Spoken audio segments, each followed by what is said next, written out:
Allez, monsieur, bonsoir et bienvenue au 19h de ce 10 novembre. À la une de l'actualité, le général d'armée Saïd Chendeha, chef d'état-major de l'armée nationale populaire, a effectué une visite de travail d'inspection au centre d'ingénierie et de développement en mécanique et électronique de l'armée nationale populaire.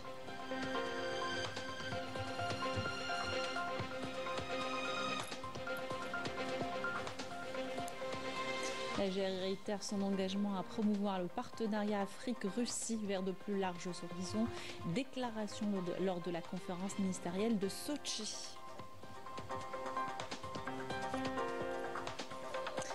L'ancien joueur de l'équipe du Front de Libération Nationale, Rachid Makhloufi, a été inhumé cet après-midi au cimetière d'El Alia dans une ambiance solennelle.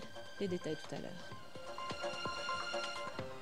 Installation de nouveaux wadis nommés lors du mouvement opéré par le chef de l'État. Le ministre de l'Intérieur appelle à redoubler les efforts dans la prise en charge des préoccupations des citoyens. Nous l'écouterons tout à l'heure. À l'étranger, un navire transportant des armes destinées à l'entité sioniste a accosté au port de Tanger au Maroc, suscitant l'indignation générale de la population.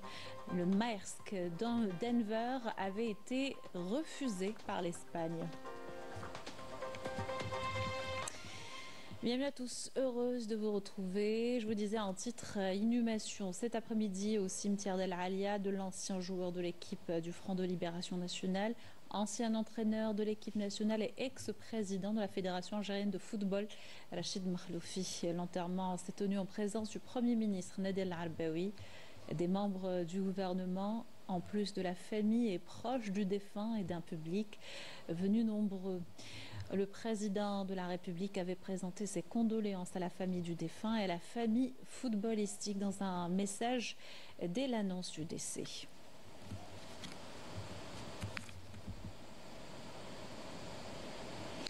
Je vous propose d'écouter ces déclarations de membres de la famille et des compagnons du défunt. كل نفس ذائقة الموت ويبقى وجه ربك ذو الجلال والإكرام. شكرا للجزائر، شكرا للجزائر، شكرا للجزائر. مرحوم الله يرحمه ويسع عليه. كما قلت قبيلات إنسان مع الفريق الوطني لجبهة التحرير دار دور كبير في الخارج، هو اللي عرف الجزائر باللعب نتاعو بالسياسة نتاعو. رشيد سيتي à l'époque c'était la vedette, la star تاع يعني الفوتبول في هذاك الوقت، وحنا نكونوا له يعني كل الاحترام وكل الفخر. ربي يرحمه وعطاه كثير الكره الجزائريه كمجاهد كمدرب كلاعب. اذا ما نقدروا واش نزيدوا نقولوا عليه. ربي يرحمه ويسع عليه والله يعطيكم. خساره كبيره للكره الجزائريه بالطبع. Le général d'armée Saïd Chendeha, chef d'état-major de l'armée nationale populaire, a effectué une visite de travail et d'inspection aux premières régions militaires où il a inspecté le centre d'ingénierie et de développement en mécanique et électronique de l'armée nationale populaire. Yannis Saïd Belkacem pour les détails.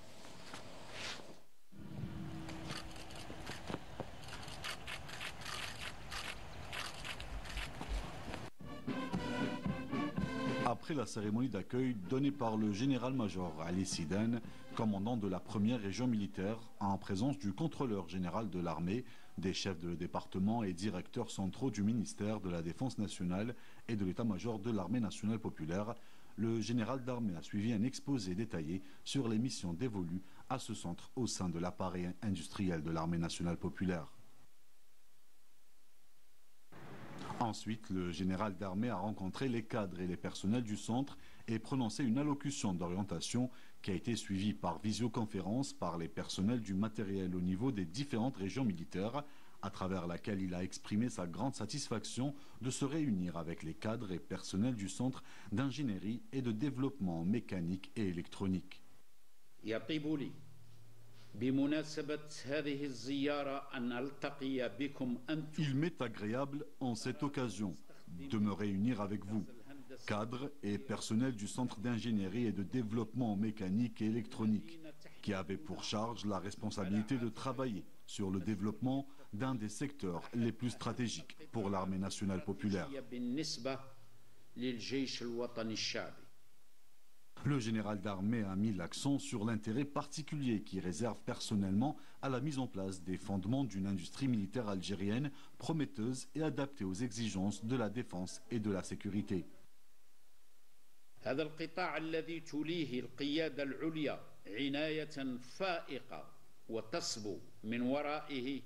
Le haut commandement accorde un intérêt capital à ce secteur à travers lequel il tend à jeter les bases d'une industrie militaire algérienne prometteuse et adaptée aux exigences de la défense et de la sécurité, et à augmenter la disponibilité de nos forces armées et satisfaire progressivement leurs besoins opérationnels en concordance avec nos spécificités et notre doctrine de défense, et ce dans un contexte régional instable et une situation internationale chargée de nouveaux défis et menaces. يحمل العديد من التحديات والتهديدات الجديدة والناشئة كل ذلك في ظل الاعتماد على كفاءاتنا الوطنية. Cet état de fait nous interpelle pour compter sur nos capacités nationales propres et sur les bras de nos enfants, animés de volonté et d'ambition et qui croient en les aptitudes de leur pays et son droit légitime de disposer des éléments de puissance et des moyens de préservation de son indépendance et de sa souveraineté nationale et de renforcer sa place au giron des nations.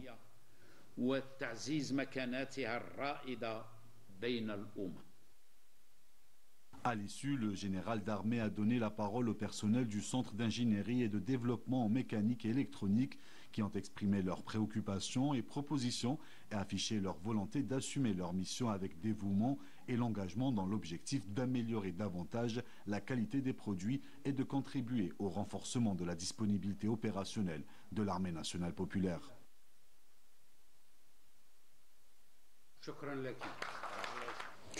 Représentant le président de la République Abdelmadjid Tebboune, le ministre des Affaires étrangères et de la communauté nationale à l'étranger Ahmed Attaf est arrivé à Riyad, capitale du Royaume d'Arabie Saoudite, pour participer au deuxième sommet arabo-islamique prévu demain. Il sera question de ce sommet conjoint entre la Ligue arabe et l'Organisation de la coopération islamique des derniers développements sur la question palestinienne et la situation au Moyen-Orient. La participation de l'Algérie à ce sommet s'inscrit dans le cadre de son soutien constant à la cause palestinienne et sa solidarité avec le peuple libanais face à l'agression sioniste barbare. L'Algérie, en tant que membre arabe du Conseil de sécurité, s'efforcera également de contribuer à l'application des résolutions de ce sommet dans la continuité de ses efforts ou des efforts qu'elle déploie depuis son adhésion à cet organe onusien central. Et mandaté par le président de la République, le ministre des Affaires étrangères de la communauté nationale à l'étranger a pris part à la première conférence ministérielle sur le partenariat Afrique-Russie. Depuis Sochi, Ahmed Attaf a réaffirmé les engagements de l'Algérie à pousser ce partenariat vers de plus larges horizons. Beliza Djelemda Bedamardi. La vision de l'Algérie sur l'avenir des relations entre le continent africain et la Russie a été présentée lors de la conférence ministérielle sur le partenariat Afrique-Russie qui s'est déroulée à Sochi. Rencontre qui a permis de tracer une feuille de route reflétant la profondeur des relations historiques qui les unissent. L'Algérie a clairement affiché son ambition de hisser cette coopération à de plus hauts niveaux afin d'établir un nouvel ordre mondial plus équitable et durable.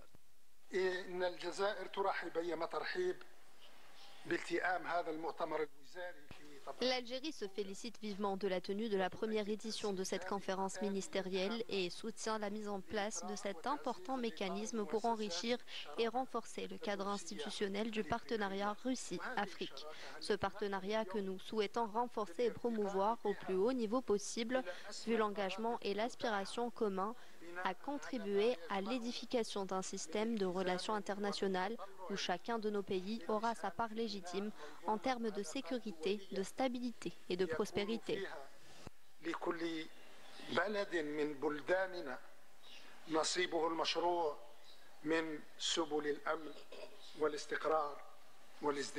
Le ministre des Affaires étrangères Ahmed Attaf a appelé à traduire les décisions prises lors de cette rencontre en des projets concrets dans l'intérêt des peuples du continent africain. فإن الجزائر تدعم الأهداف المسطرة من أجل تعزيز حجم المبادلات التجارية بين إفريقيا وروسيا C'est avec un haut degré d'engagement que l'Algérie soutient les objectifs visant à augmenter le volume des échanges commerciaux entre l'Afrique et la Russie, ainsi qu'à accroître la valeur des investissements russes dans les pays africains. En dépit des défis et des menaces auxquels elle fait face, l'Afrique continue de démontrer au monde entier qu'elle est un partenaire engagé et fiable qui œuvre à bâtir des relations équilibrées qui contribuent à atteindre les objectifs de développement durable au bénéfice de tous, sans aucune exception ni exclusion et sans discrimination.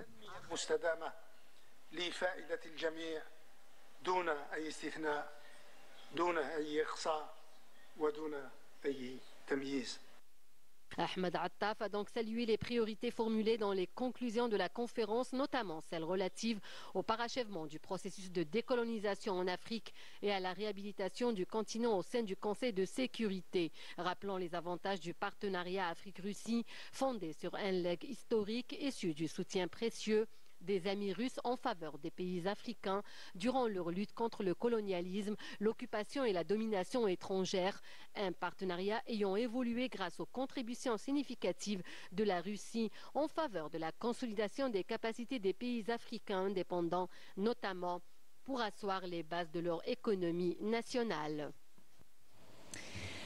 Suite au dernier mouvement opéré dans le corps des Wali délégués par le président de la République, le ministre de l'Intérieur, des collectivités locales et de l'aménagement du territoire a procédé à l'installation de Saïd Arlouf en qualité de nouveau Wali de Skikda en présence de cadres de la wilaya et d'acteurs locaux.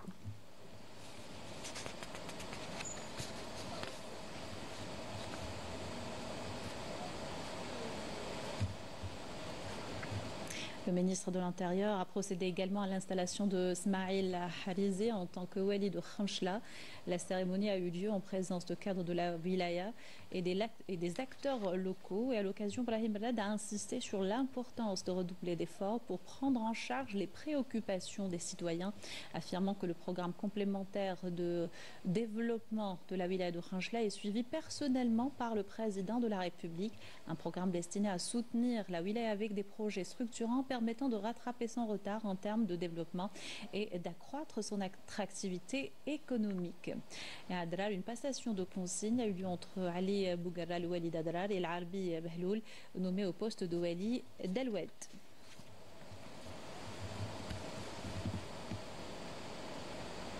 Et une page économie à présent qu'on ouvre avec cette information.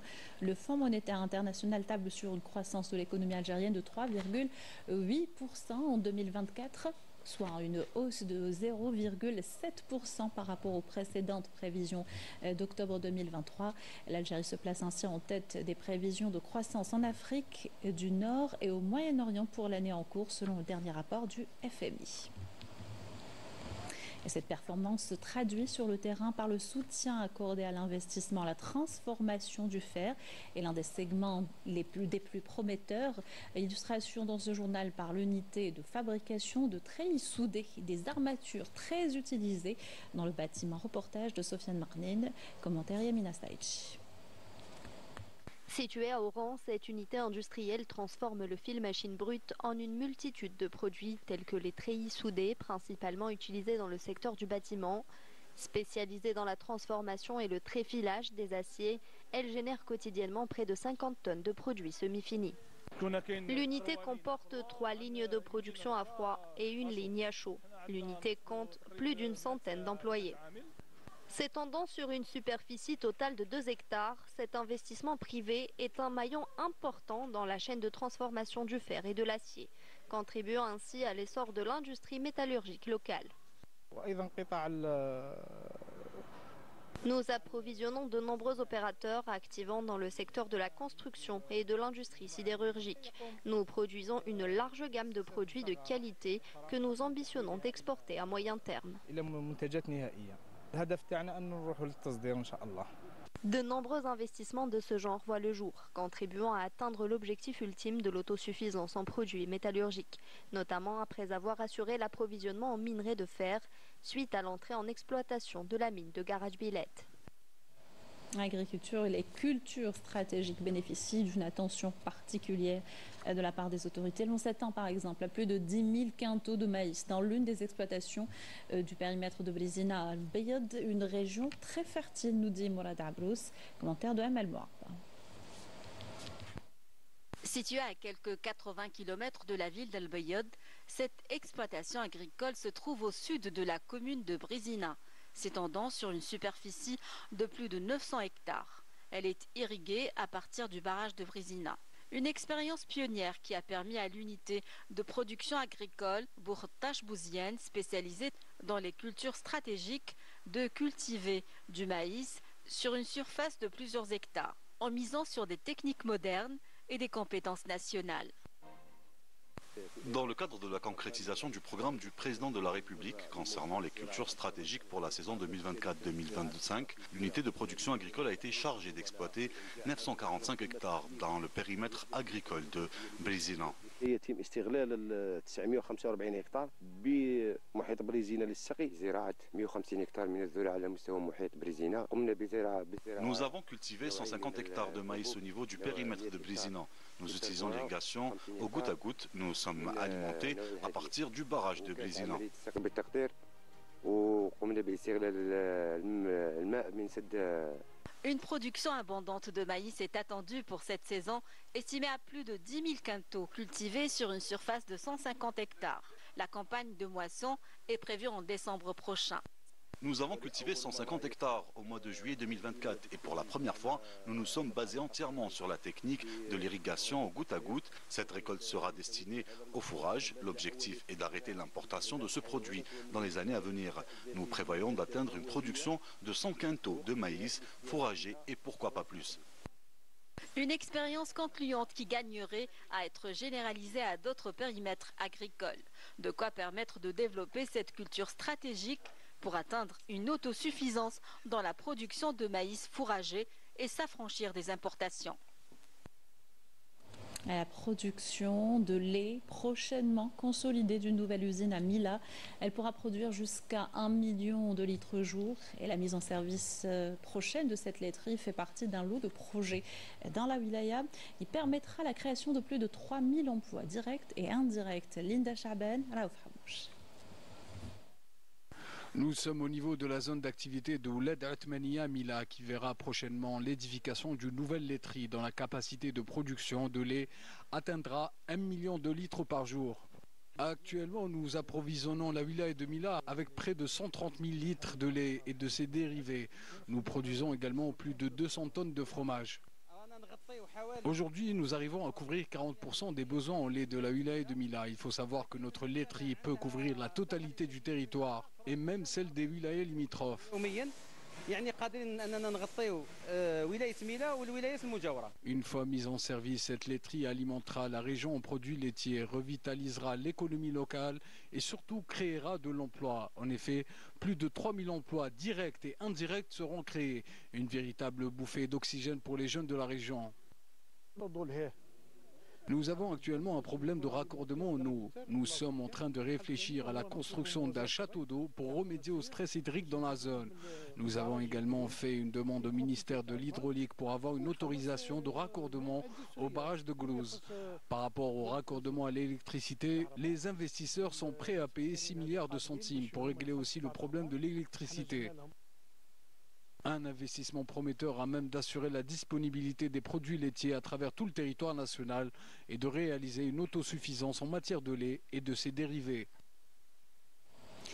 À l'étranger, un navire transportant des armes destinées à l'antidécisioniste a accosté au Maroc. Le Maersk Denver avait été refusé par l'Espagne avant de se diriger au port de Tanger, ce qui a suscité l'indignation générale de la population.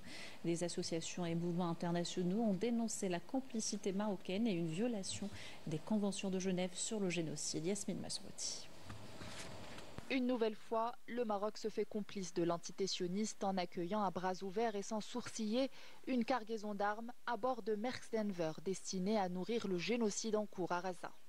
Alors que l'Espagne a catégoriquement refusé de recevoir ce même navire dans ses ports. Les sites de suivi maritime Vessel Finder et Marine Traffic ont tous deux confirmé l'accostage du port conteneur au port de Tanger. en permettant au navire américain Maersk Denver, transportant des armes et des approvisionnements destinés à l'armée sioniste, d'accoster à Tanger Med. Le Maroc affiche clairement son soutien à l'occupation sioniste, et ceci en totale contradiction avec les résolutions internationales et les actions entreprises par plusieurs pays pour interdire et suspendre l'envoi d'armes pour l'entité sioniste qui les utilise dans son odieux génocide à Gaza.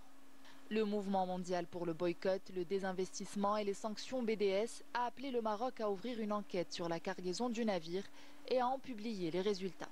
Les organisations marocaines ont elles aussi sévèrement condamné cet acte, à l'instar du Front marocain de soutien à la Palestine et de lutte contre la normalisation, qui a qualifié la présence du dit navire dans un port marocain d'infamie, soulignant que les autorités marocaines ont une nouvelle fois fait preuve de complaisance avec les États-Unis, fournisseurs de ces armes, et avec l'entité sioniste auteur des exactions brutales contre le peuple palestinien et le Liban.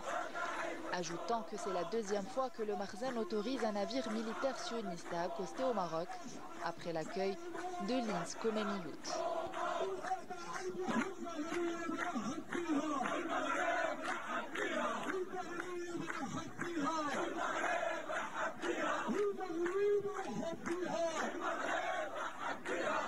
Le peuple marocain n'a pas manqué de montrer son refus de la politique du Makhzen. Des manifestations ont émaillé la rue dès le soir même de l'accostage du navire. Mais fidèle à sa politique de la sourde oreille, quand il s'agit de la normalisation et de soutien à l'entité sioniste, le Makhzen ignore complètement la volonté du peuple et les principes du droit international, se faisant l'allié du bourreau de tout un peuple qu'il a dépossédé de ses terres et qu'il continue à massacrer. Suspension définitive des activités décidée par l'ordre des avocats marocains, une réaction au projet du code de procédure civile que le Makhzen tente d'imposer. Ce dernier est jugé restrictif et violant les droits des Marocains en affectant le rôle de la défense. Yamina Saïd.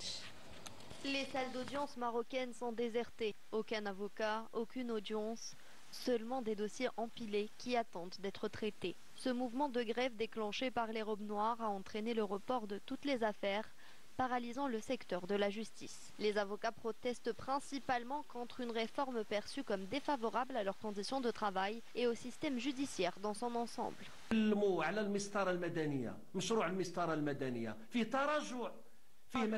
Lorsqu'on parle du projet de code de procédure civile, on peut dire qu'il s'agit d'un projet qui suscite des inquiétudes quant à ses impacts négatifs sur les acquis et les droits des citoyens.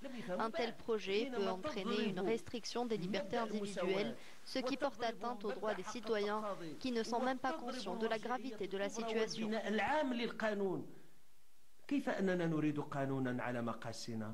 La décision du syndicat de l'ordre des avocats de suspendre leur activité est une décision symbolique, mais elle est moins grave que l'impact du projet de code de procédure civile, un projet qui menace non seulement les droits des citoyens, mais aussi l'indépendance de la profession, risquant d'altérer l'accès à une défense équitable.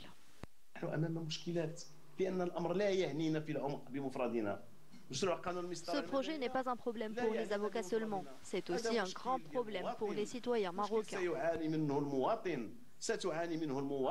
Des associations et des ONG ont annoncé leur soutien à cette grève illimitée, considérée comme nécessaire. Les avocats marocains réclament des ajustements sur les projets de loi qui impactent directement leur profession et le service rendu aux citoyens. À Gaza, ce matin encore, plusieurs dizaines de Palestiniens ont été tués dans des frappes sionistes. La machine sanglante israélienne ne fait aucune distinction visant femmes et enfants, installations et personnel de santé. Les journalistes également sont pris pour cible. Pas moins de 188 journalistes ont été tués depuis le début de l'agression génocidaire. Le point avec notre correspondant Wissam Abou Zaïd, commentaire de Sabrina Kshrout. Pas moins de 30 personnes, dont 13 enfants, sont tombées en martyrs tôt ce matin dans 2 frappes aériennes sionistes sur 2 maisons distinctes dans la bande de Gaza. Les secours palestiniens ont aussi fait état d'une autre frappe sioniste sur une maison du quartier Al-Sabra à Gazaville qui a fait 5 martyrs et des disparus. Dans le sud de la bande, ces déplacés de Khan Younes filment un avion de l'occupant sioniste avant de réaliser qu'ils en étaient la cible. Ne laissant aucun répit aux civils éprouvés par le génocide, ce raid sioniste, visant ce camp de tentes, a fait plusieurs dizaines de martyrs, des morts et des blessés, parmi lesquels on compte plusieurs journalistes. Alors que nous mangions, nous avons entendu la déflagration, nous avons tout laissé et nous avons fui. Nous ne sommes plus des civils à dormir dehors sous ces tentes. D'est en ouest, Khan Younes n'est pas un lieu sûr. L'armée sioniste ciblant sans vergogne les civils et accentuant la douleur déjà grande des Razaouis.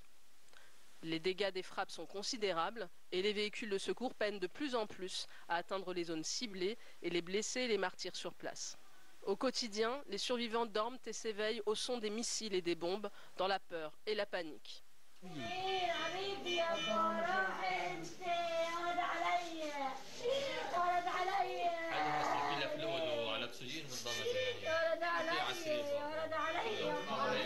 Le Haut Commissariat aux droits de l'homme relève que les femmes et les enfants représentent près de 70% des martyrs de l'enclave et dénonce un large éventail de violations du droit international. Au moins 33 personnes ont été tuées au Liban ce dimanche dans des frappes sionistes visant Baalbek, région intensément bombardée depuis des semaines. Des dizaines d'autres ont été blessés. L'occupant israélien mène des frappes quotidiennes dans le sud et l'est du pays. En Syrie également, où une frappe sioniste a fait 7 morts près de la capitale Damas cet après-midi. Retour dans le pays pour parler sport. La salle du complexe olympique Miloud Hatfi d'Oran a accueilli la première étape de la Coupe du monde d'escrime, l'un des événements les plus importants de la saison. Les meilleurs sabreurs du monde étaient présents, nous dit Sid Ahmed Boulaïb. Des combats entre les meilleurs au monde, un niveau très élevé et une bonne organisation. La Coupe du monde d'escrime se déroule dans de très bonnes conditions. C'est ma première année en tant que senior, donc je ne voulais pas me mettre trop de pression. C'était très bien et très professionnel, le niveau de la compétition était très élevé. Cette compétition est très agréable, tout était parfait. Je suis content d'avoir décroché cette médaille. La sélection algérienne qui a participé à l'événement était composée de jeunes talents avec l'objectif de se frotter au Gotha mondial. Ils l'ont pris du côté positif, ce qui les motive à travailler davantage car ils forment tous une petite équipe et nos objectifs seront tournés vers l'avenir.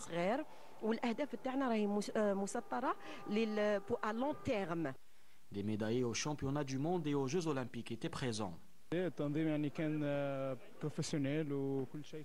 L'organisation est parfaite, surtout cette salle qui est juste magnifique.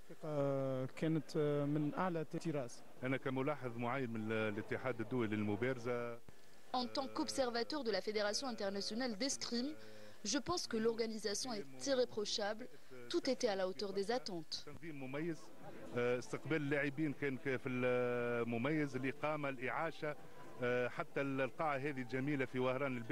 Encore une fois, l'Algérie a démontré sa capacité à organiser des événements de grande envergure dans toutes les disciplines. Voilà qui termine notre journal. Merci de l'avoir suivi. Excellente soirée sur Canal Algérie.